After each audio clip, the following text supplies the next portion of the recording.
Moi, la première chose que je veux savoir, c'est ce qu'on doit retenir de l'allocution que vous avez faite ce matin.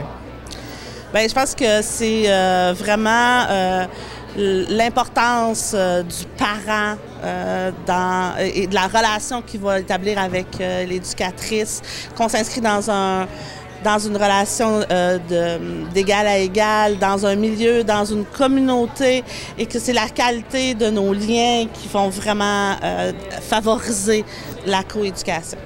C'est quoi les principaux défis que ça représente, tout ça?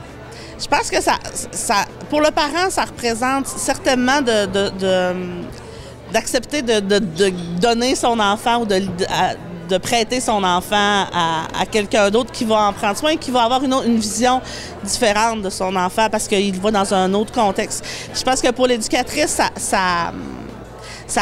vraiment, le défi, c'est d'accepter que le parent a une connaissance, puis souvent une vision complètement différente, qui est différente de la sienne, puis de ses a priori, puis Et ça, c'est le respect de ces deux secteurs de connaissances. Il est là le défi.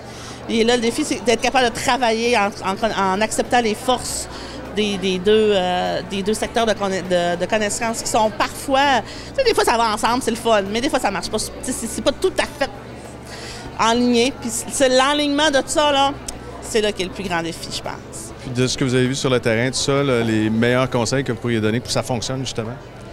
Je pense qu'il faut que pour l'éducatrice, en tout cas, d'être vraiment authentique. D'être, tu sais, elle est là, puis d'accepter qu'elle a ses limites, puis qu'elle peut les dire aux parents, puis que ça va beaucoup aider. Puis d'être ouvert, d'être accueillant, puis quelque part de s'écouter en tant que, je pense que pour et le parent et l'éducateur, puis d'être capable de nommer ce qui nous arrive. Je pense que là, vraiment, c'est toute la relation, la communication. On dit toujours ça, mais c'est là que ça se situe le gros nerf de la guerre.